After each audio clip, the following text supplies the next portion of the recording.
Hello, ladies and gentlemen, and welcome to The Discriminating Gamer, the board game review show that absolutely loved Dr. Sleep with Ewan McGregor. It was my favorite movie of 2019. I'm always a sucker for a good horror film, and I always liked The Shining quite a bit, and I don't know what it was, I just enjoyed that movie from beginning to end. It was really, really good. I realize it's not for everybody. Horror films are not for everybody, but I really got a kick out of it. Really enjoyed that film. And now, ladies and gentlemen, we're going to look at my top 10 fantastical war games of all time.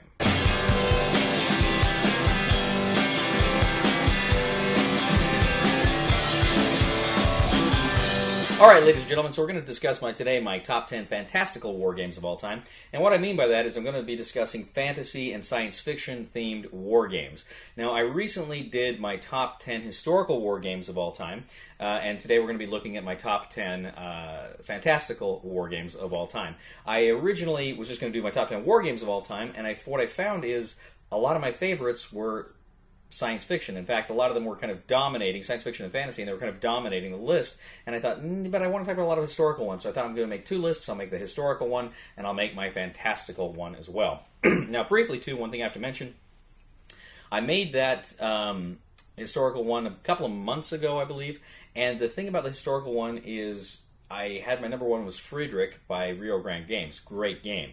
But recently I played War Room by Larry Harris, Nightingale Games, which eclipsed it. It is my favorite war game now of all time, and indeed, if you saw my review for War Game, you know, for War Room is my favorite board game of all time, displacing TI4. Speaking of TI4, it will not be on this list. I don't really consider TI4 a war game. It has elements of war game in it, but it is more of a civilization building game with that war game element rather than a true war game. So you will not see TI4 on this list. I know many of you are breathing a sigh of relief.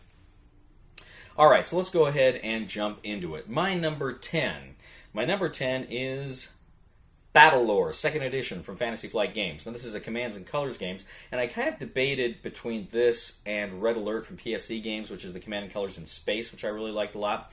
But I don't know, I really like the fantasy element here, and I think the production was just absolutely top-notch.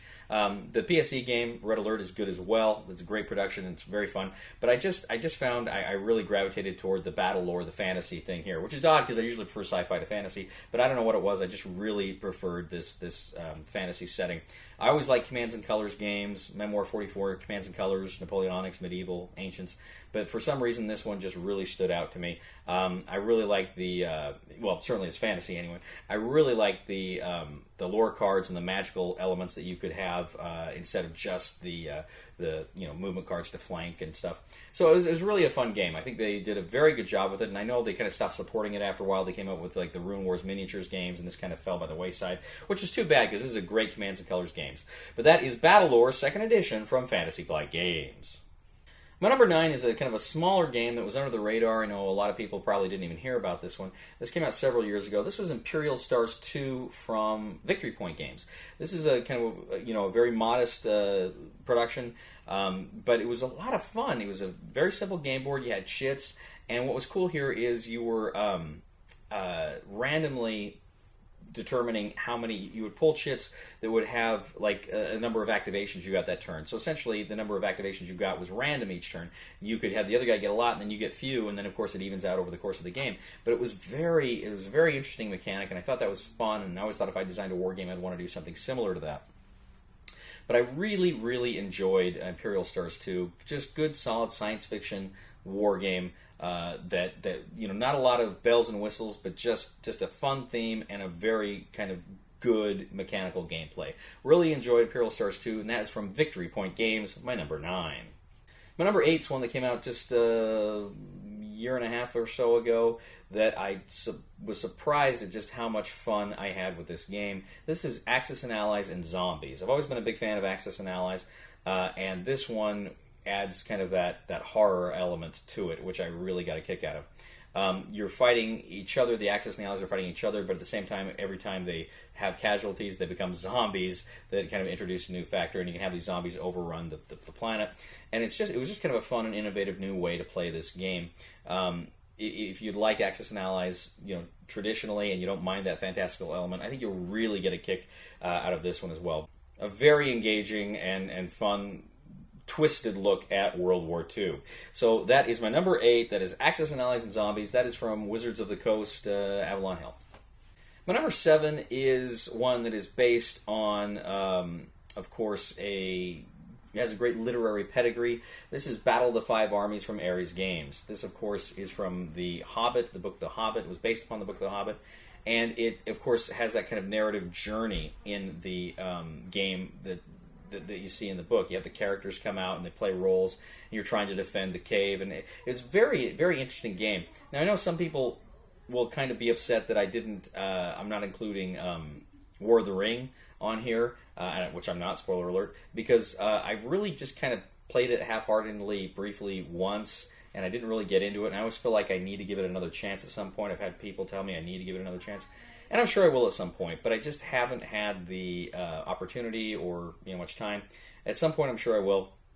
But I really did enjoy Battle of the Five Armies. So that's Battle of the Five Armies. That is my number 7 from Armies Games. My number 6 is a game that I remember when I first saw it, it looked so cool, component-wise and thematically, and I was really excited to play it, and I played it, and it was as cool as I thought it was. It was actually just so much fun. And this is Leviathans. Leviathans, of course, takes place in this world of kind of steampunk world where Britain and France and European powers develop these kind of heavier-than-air battleships that are like giant dirigible battleships that are kind of floating around and killing each other. So it's kind of a naval battle in the sky. But you've got dry erase boards where you kind of can shoot at each other. You can send out torpedoes, and you're taking damage. You're trying to get critical hits to disable the ships. And it's very fun. It was just very there's a sense of adventure and great thematic storytelling with the game, and then it's just a fun kind of positioning naval battle in the sky. Really liked it. It's a lot of fun. That is super. That is Leviathans. That is from Catalyst Game Labs, and that is my number 6. My number 5 is also another game that's kind of like a naval battle game. This is in space, however. This is Talon. Talon, of course, is from GMT Games, and it is you've got these giant hexes, and you write with a dry erase marker on the hexes. You essentially create your power curve, and you have an impulse system. So during the different impulse sections, any numbers trigger that you've got on your power curve, and you can do those actions. You can move, you can fire, you can do whatever you're going to do. And take special actions. Try to gain initiative or store power and batteries. And it's just a very smart and fun and interesting, again, naval combat game in space that's pretty light, pretty easy to set up and take down, and really had a lot of fun with it. I played that, and I played one of the expansions for it that just gives you a ton of more good stuff. Really enjoyed Talon. Very fun space combat naval game. And that is Talon, my number 5 from GMT Games.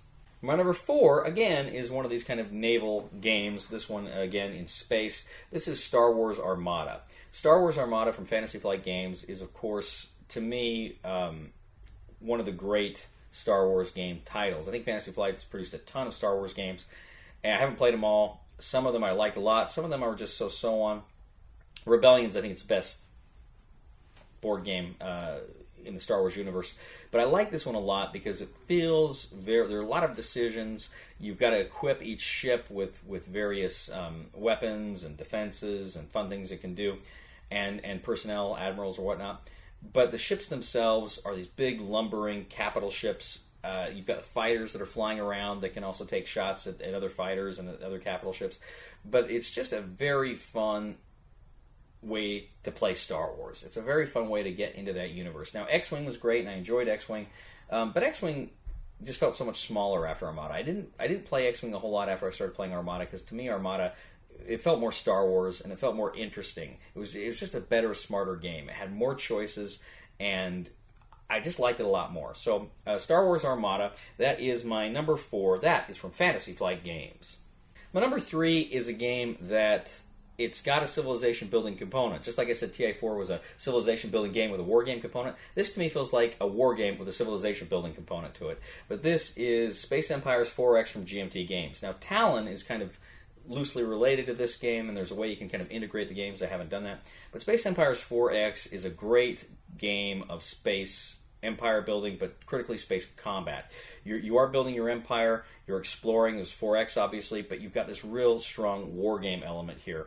And you've got ships that can go out and bluff, and you're trying to bluff other fleets. But then you've got these just massive battles where you've got these battle lines, and you can screen other ships. And it's really smart the way they did combat here. And I really, really enjoy it. This is one of my favorite GMT games, which is saying something because they do so many good games. But I really like this one quite a bit. I love the theme, and I love the mechanics here. I love the civilization building aspect of the game, but as a war game, which is really how I view this game, it succeeds, fires on all thrusters.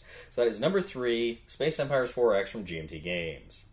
My number 2 Fantastical war game is a horror game, another horror game, and this is Cthulhu Wars. Cthulhu Wars from Peterson Games is just a fantastic game where you have these huge minis, biggies, that are the various Cthulhu monsters. And as you're playing this game, first of all, it's a very simple game. It's only like a 90-minute game. It's a quick game. And you've got these kind of really relatively simple objectives you're trying to do. But, as Clausewitz says in war, the simplest thing is difficult. And you're going around, you're trying to meet these objectives. You're constantly pushing into other people. You can't turtle in this game. You've got to be aggressive in order to fulfill your objectives, and you're trying to kind of fill your objectives in this spellbook. You've got cultists that you're getting out, you're getting points for, you're getting power for, and then you bring in these bigger monsters, and finally your big, massive monsters come out on the board.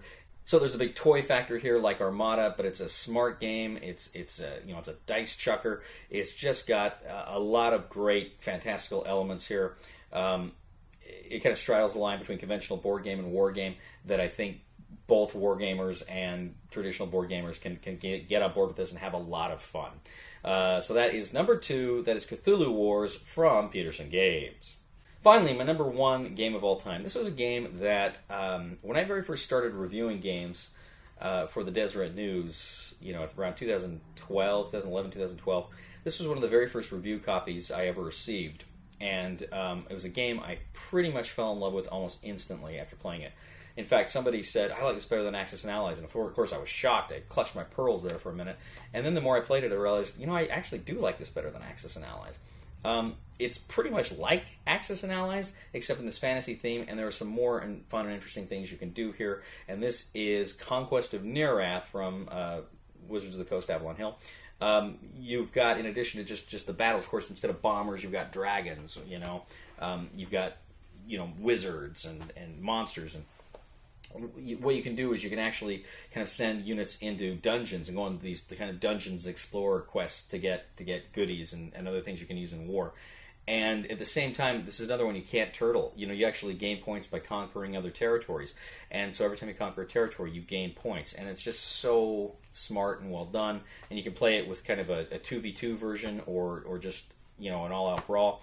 But you've got kind of you've got a giant lake in the middle of the board with an island in the middle of the board. But then around the periphery, you've got these territories. Each corner has kind of a territory. You've got the different factions. And they're little asymmetrical. But you're going ahead and you're fighting and you're playing against each other. And it's just a really smart, well-done war game. Beautiful minis. And one of the things I really liked about it is you're rolling different sized dice, different numbered dice for different units. And I thought that was such a cool thing that you weren't just constantly rolling the same kinds of dice for each unit, like in an Axis and Allies. But again, it just kind of mixed it up and gave it a little flavor here. Really, really enjoy Conquest of Nearath. I haven't played it in a few years, and it's one I keep thinking I got to get back to the table again. It is just a tremendously fun game. Of course, as I say, War Room, which is a World War II game, is like my new favorite game of all time. And I'm probably going to be playing that for a while when I think of a war game, provided I can get people together for it. So, but I do love Conquest of Nearath very much. That is my number 1 fantastical war game of all time. That is from Avalon Hill and Wizards of the Coast. Well, ladies and gentlemen, that is my top 10 fantastical war games of all time. I hope you enjoyed it. Please let me know what you think in the comments. Feel free to let me know if you like these, if you don't like these. I'm always interested to hear what people have to say about my choices. But please, thank you for watching. In addition to leaving comments here on YouTube, leave them on Facebook, on our website. Please subscribe, like, etc., etc. That always means a great deal to me personally, as I have no social life. But please go ahead and leave those things on there. I do appreciate that. And I'm going to go ahead and I'm going to leave you today with a fun little montage about me and my friend Stan and our recent adventures in New Orleans. Please somebody help me.